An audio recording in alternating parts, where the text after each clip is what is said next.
There are certain behaviors that, if you tolerate them, will slowly destroy your psychological integrity. And the most dangerous part, these behaviors often come from the people closest to you: family, longtime friends, people you're supposed to unconditionally accept. But here's what Carl Jung understood that most people don't.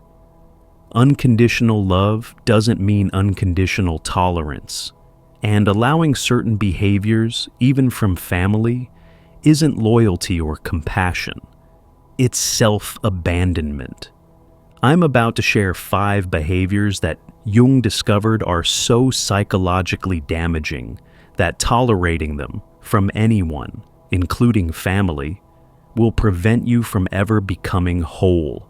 And if you've been feeling guilty for wanting to set boundaries with people you're supposed to tolerate, this will finally give you permission to protect yourself.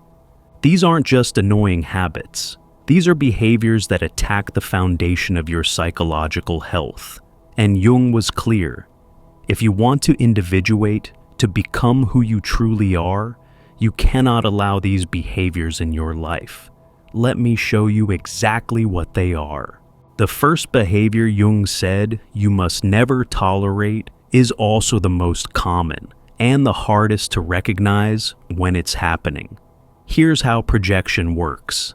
Everyone has a shadow, the parts of themselves they've deemed unacceptable and repressed into the unconscious.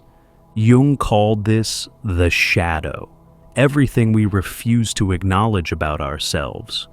Rather than owning these qualities, people unconsciously project them onto others, then attack those others for possessing what they can't acknowledge in themselves. And family members are the most common targets for projection. Parents project their unlived lives onto children. Siblings project their insecurities onto each other. Relatives project their failures, fears, and disowned qualities onto whoever's convenient. When someone is projecting onto you, they're not seeing you. They're seeing their own shadow reflected back, and they're attacking that reflection. Jung described this as seeing your own face in the enemy, attacking in others what you cannot accept in yourself. And if you tolerate this, if you accept their projections as truth about you, you'll internalize qualities that aren't yours and lose touch with who you actually are. Think of projection like someone handing you a bag of garbage and insisting it's yours. This is your garbage. You need to carry it. This belongs to you. And if you accept the bag, if you take responsibility for garbage that isn't yours, you'll walk through life weighted down by things you never created. But the garbage isn't yours. It's theirs. They're trying to give you their shadow material because they can't tolerate carrying it themselves.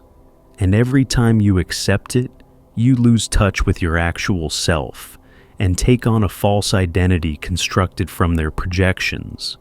The projection might feel convincing. When someone insists with absolute certainty that you're selfish, cold, irresponsible, or whatever quality they are projecting, their conviction can make you doubt your own reality. But their certainty comes from unconsciously recognizing their own disowned qualities. They're seeing themselves, not you. And the more you try to prove them wrong, the more you defend against their projections, the more you're unconsciously accepting that their accusations have validity. Defense is acceptance. The only response to projection is to refuse to carry what isn't yours. This is the first behavior you cannot tolerate: projection of their shadow onto you. When someone, even family, tries to make you responsible for qualities they refuse to own in themselves, don't accept it. Don't defend against it. Don't internalize it. Simply refuse to carry their shadow for them. But projection is only the beginning. This second behavior is even more insidious because it specifically targets your attempts to become yourself. Here's what Jung understood. When you start individuating, when you begin becoming your authentic self, the people around you will feel threatened, not consciously but unconsciously, because your growth forces them to confront their own stagnation. Your authenticity exposes their performance. Your boundaries reveal their enmeshment.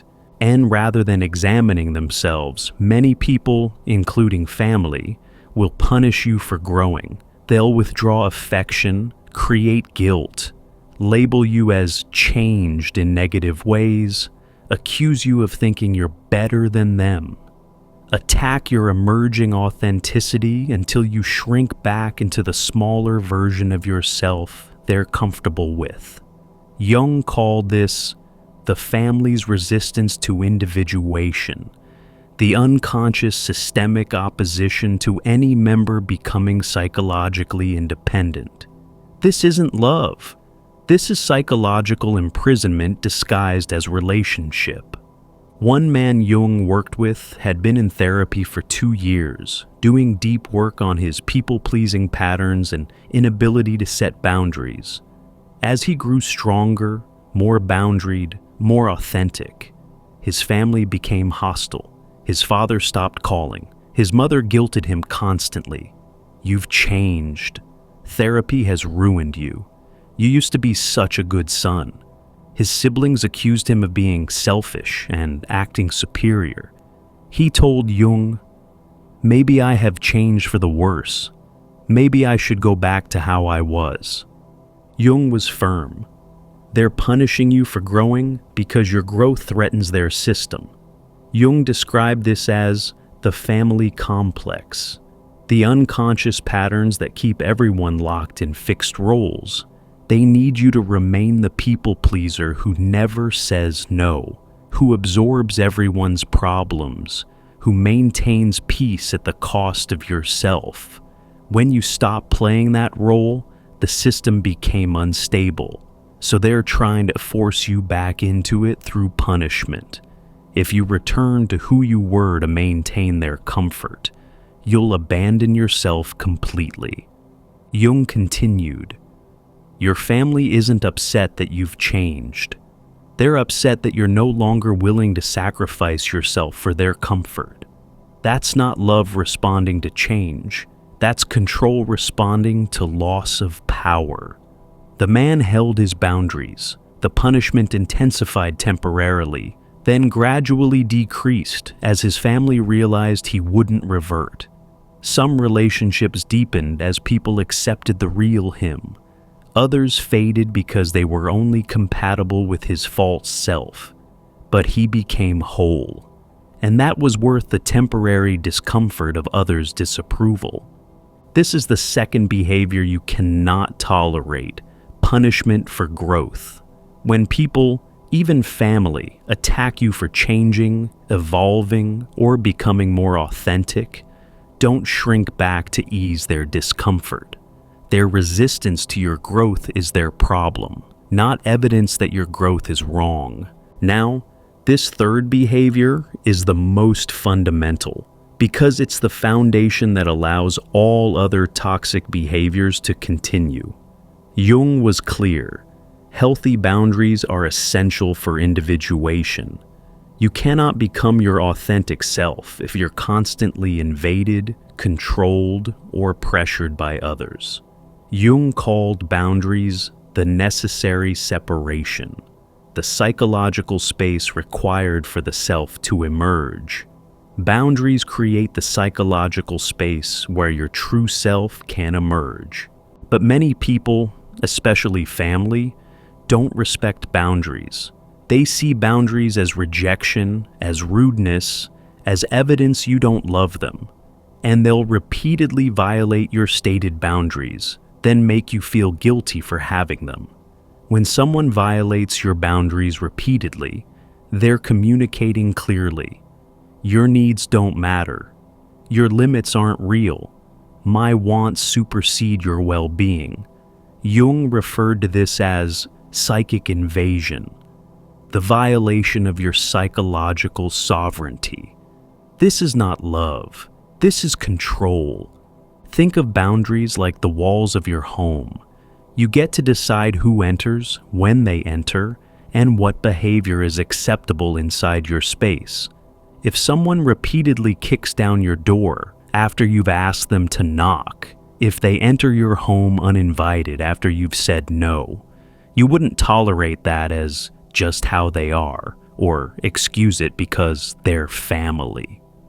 Yet people tolerate this exact violation psychologically every day.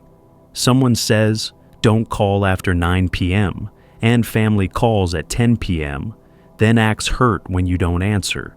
You say, "I need space," and they show up uninvited. You say, "Don't comment on my body," and they continue making remarks, then accuse you of being too sensitive. Each violation is a message. Your boundaries aren't real to me. Your autonomy doesn't matter. I will do what I want, regardless of what you need. And here's what makes boundary violations so damaging.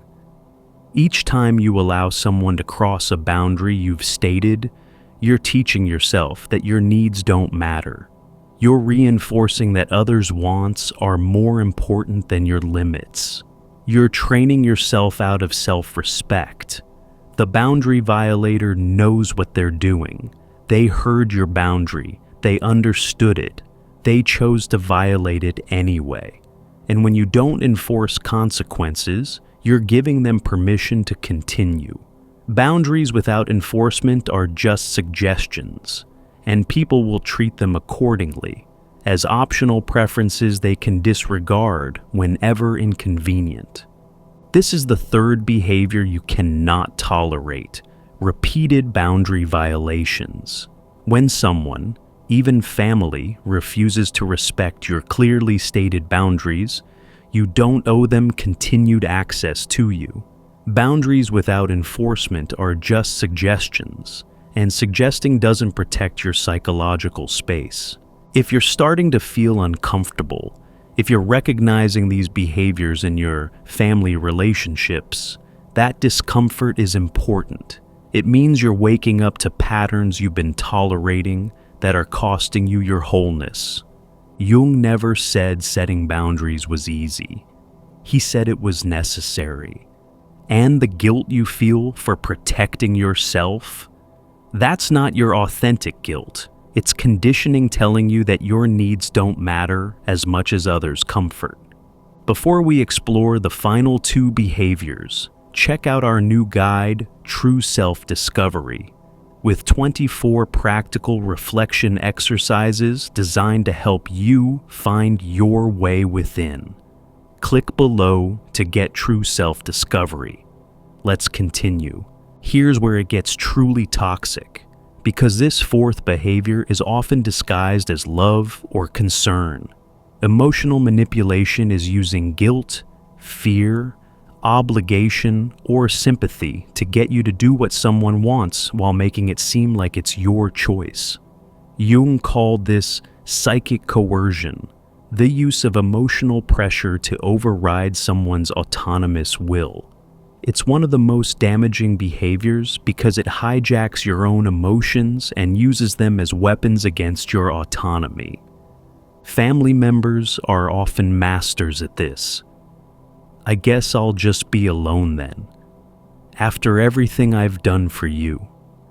If you really love me, you're going to regret this when I'm gone." These statements aren't expressing feelings. They're deploying emotions strategically to manipulate your behavior. And if you tolerate this, if you change your behavior to alleviate the guilt they're creating, you teach them that manipulation works. You also lose the ability to trust your own decisions because you're constantly second-guessing yourself based on others' emotional reactions. One man Jung worked with had a mother who was a master manipulator. Anytime he made a decision she didn't like, taking a job in another city, dating someone she didn't approve of, spending holidays differently, she'd become ill, devastated, or couldn't understand how he could do this to her. He'd spent his entire adult life making decisions based on avoiding her emotional reactions, rather than on what was actually right for him. He was 40 years old and had never lived his own life. Through therapy, Jung helped him see, your mother isn't expressing genuine emotion. She's deploying emotion strategically to control your behavior. Real emotion asks to be felt and witnessed. Manipulative emotion demands you change to make it stop. Jung described this as emotional blackmail, making someone responsible for your emotional state unless they comply with your wishes. When someone makes their emotional state your responsibility to manage through compliance, that's manipulation, not vulnerability. Jung continued, the question isn't whether she'll be upset. She will be. The question is whether you'll continue letting her emotional reactions control your life. Because if you do, you'll reach the end of your life having lived entirely for her comfort, never for your own authentic path. The man began making decisions based on his own values rather than his mother's reactions. She was upset, as predicted. She manipulated, guilt-tripped, played victim. But he held his ground, and something profound happened. Once he stopped responding to manipulation, his mother had to find new ways to relate to him. Some of those ways were healthier, some weren't. But, for the first time, their relationship became honest rather than transactional, and gradually, she learned that manipulation no longer worked. Their relationship became more authentic, difficult, sometimes distant, but finally real instead of built on his constant compliance. This is the fourth behavior you cannot tolerate: emotional manipulation and guilt tripping. When someone, even family, uses your emotions as tools to control your behavior, you must refuse to participate. Their feelings are valid, but making their feelings your responsibility to manage through compliance is not. Let them feel what they feel. Make your decisions based on your authentic self, not on managing their reactions. And now, this final behavior might be the most important of all, because it attacks the very core of who you're becoming. Jung believed the most sacred thing about a human being is their authentic self, who they truly are beneath all social conditioning and family expectations. Jung called the authentic self the true personality, and he believed protecting its emergence was the highest psychological priority. When you finally have the courage to show that authentic self, and someone responds with mockery, dismissal, or contempt, even family, that's a profound psychological violation. This shows up as mocking your values, ridiculing your interests, dismissing your feelings, making jokes at your expense that aren't actually funny, constantly criticizing your choices, undermining your confidence, or treating your authentic expression with contempt. And when you express hurt, they deflect. I'm just being honest. You're too sensitive. Can't you take a joke? I'm just trying to help. These aren't explanations. They're techniques to make you doubt your right to be hurt by their disrespect. Think of your authentic self like a seedling pushing through soil toward light. That seedling is vulnerable, tender, just beginning to emerge. It needs protection, nourishment, space to grow. If someone repeatedly steps on that seedling while telling you, I'm just being honest about how fragile it is, or I'm just joking about how small it is, they're not helping, they're damaging. Your emerging authentic self is that seedling, and people who consistently disrespect it, even family, are preventing your growth through their contempt. Each time they mock your authentic expression, they're teaching you that being real is dangerous. that showing your true self leads to humiliation, that it's safer to hide behind masks than to risk being seen. This is how authentic selves get murdered, not through dramatic confrontation, but through steady, consistent contempt disguised as humor or honesty. And here's the insidious part. You might start believing them. You might start thinking that your authentic interests are foolish, your real feelings are too much, your true values are naive. You might begin policing your own authenticity before they can attack it. That's when you know the damage has become internalized. Jung called this the murder of the soul, when external contempt becomes internal self-rejection. You're not just being disrespected by others anymore. You're disrespecting yourself on their behalf. This is the fifth behavior you cannot tolerate: disrespect for your authentic self. When people, even family, consistently mock, undermine, or show contempt for who you truly are, you must protect yourself by limiting their access to your authentic expression. Your true self is sacred. Don't offer it to people who treat it with contempt. If you've recognized these behaviors in your family relationships, you might be feeling a mix of validation and grief. Validation that your discomfort was justified. Grief that people you love engage in behaviors that harm you. Both feelings are valid. And here's what Jung would want you to know. Setting boundaries with these behaviors isn't about punishing others or being unforgiving. It's about protecting your psychological integrity so you can become whole. You cannot tolerate projection of their shadow onto you. Don't carry qualities that aren't yours. Punishment for your growth. Don't shrink to maintain their comfort. Violation of your boundaries. Don't allow repeated invasions of your psychological space. Emotional manipulation. Don't let their feelings control your decisions. Disrespect for your authentic self. Don't offer your true self to people who treat it with contempt. Jung called these behaviors obstacles to individuation, patterns that prevent you from becoming who you truly are. These aren't about being harsh or unloving. They're about honoring what Jung called the ethical obligation to yourself, the responsibility you have to protect your own psychological development, even when that means setting boundaries with family. Some people will respect your boundaries and relationships will deepen. Others won't, and you'll have to decide how much contact to maintain. Both outcomes are better than continuing to tolerate behaviors that prevent you from becoming whole. Jung said something that might be uncomfortable but needs to be heard. The most terrifying thing is to accept oneself completely. And part of accepting yourself is refusing to tolerate behaviors that attack who you're becoming. You don't owe anyone, not even family, access to you at the cost of your psychological integrity. Unconditional love doesn't mean unconditional tolerance of toxic behavior. Honoring your family doesn't mean allowing them to prevent your individuation.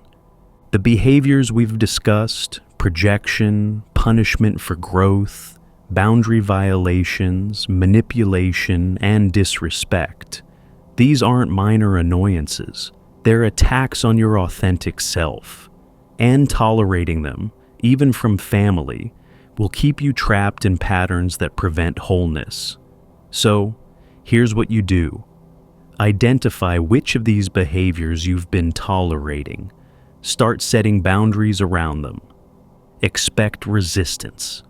People don't like losing the behaviors they've been using to control or diminish you. Hold your boundaries anyway. Some relationships will survive this and become authentic. Others won't, and you'll need to grieve that loss. But either way, you'll be choosing your wholeness over others' comfort. And that's the only choice that leads to becoming your authentic self. You deserve relationships where your authentic self is honored, your growth is celebrated, your boundaries are respected, your emotions aren't weaponized, and your true self is treated as sacred. Don't settle for less. Not from anyone. Not even family. If this gave you permission to set boundaries you've been afraid to set, subscribe for more Jungian psychology that honors your right to protect your psychological integrity. To dive even deeper into Jung's revolutionary psychology and what it means for your spiritual awakening, click the recommended video on your screen now. Remember, choosing yourself isn't selfish. It's the only way to become whole. And you can't become whole while tolerating behaviors that attack your authentic self, not even from family.